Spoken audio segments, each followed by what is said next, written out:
This is Sean's View Entertainment right here on YouTube.com. Make sure to like this video and subscribe. And it looks as if the TNA troubles are starting to pile up once again as it concerns money, as it concerns not getting paid on time, back payments. TNA once again dealing with the money issue, and this isn't the first time that we're dealing with this.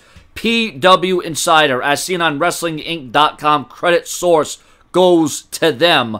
TNA wrestlers are reportedly dealing with pay issues. Some of the wrestlers have reached out to PW Insider, go subscribe to them, recently, and one claims that the company is behind 2 pay periods, while others claim that they are still owed money from February. Well, first off, it does suck that you're working, you're going out there putting on a show for the fans, you're putting pretty much your body on the line to give the fans and entertain them, but yet, ladies and gentlemen, you're not getting paid for your time. You're not getting paid for your commitment. You're not getting paid to do what you love. But then again, when you look at TNA, what other source do they have? Where else can they go? It's not just like they can get signed up to the WWE and get a contract just like that. Where else are they going to go? TNA really is regarded as the number 2 or 3 company in the professional wrestling world. Where else are they going to go? But they don't want to work for free, and I understand where they're coming from, but there's more to the report.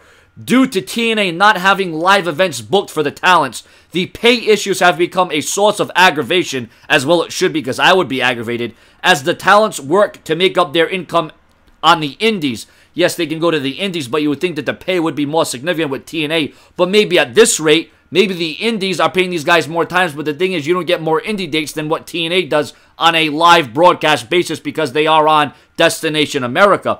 Another source at TNA's office in Nashville backs up the pay reports. Issues with payments have been a growing source of frustration at the TNA offices for a few weeks now as well. One source notes they're denied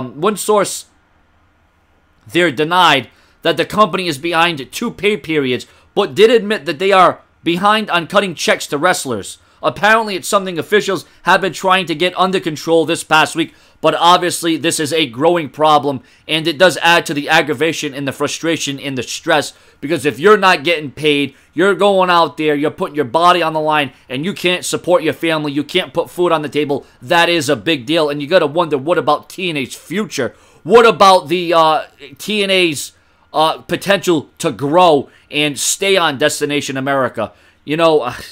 TNA no longer cuts checks in Nashville as they are now outsourced to a company in Dallas, where TNA parent company Panda Energy is located.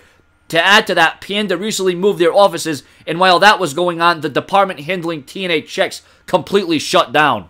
Well, geez, that could have something to do with that. Maybe something got misconstrued. Maybe they got lost within the confines of that move there, or when they shut down. This has led to a backlog on checks being issued to TNA.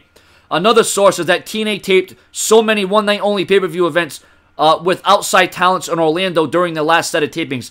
This left them faced with a lot of payroll expenses while the company was not generating revenue from the taping as one event, as those Ono events won't air for several weeks. This led to checks for those talents being on a backlog also.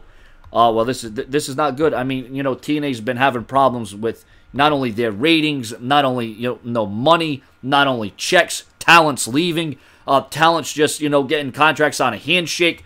I mean, TNA's plagued with a variety of different problems, and this is not the kind of things you want to read about. This is not the kind of things you want to hear. And in my opinion, this needs to get cleared up, because obviously the wrestlers need an outlet. They need to be paid, or maybe TNA.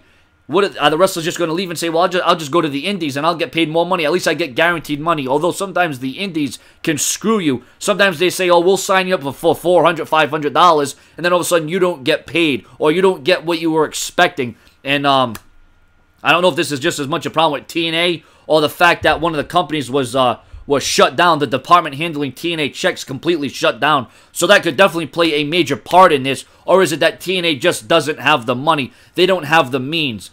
With TNA, going on the road, I don't know if they're going to live events as much as often. They're not having their monthly pay-per-views because those weren't doing good. The ratings are just about above water. They're not even to, WWE's ratings. Obviously, they're in no hurry to compete with the WWE because there is no competition there. Like I said, the TNA is a work in progress. You know, they're in a huge transition period, even more than WWE is right now. So I'm looking forward to your comments and your opinions. And how is TNA going to go about this? Subscribe.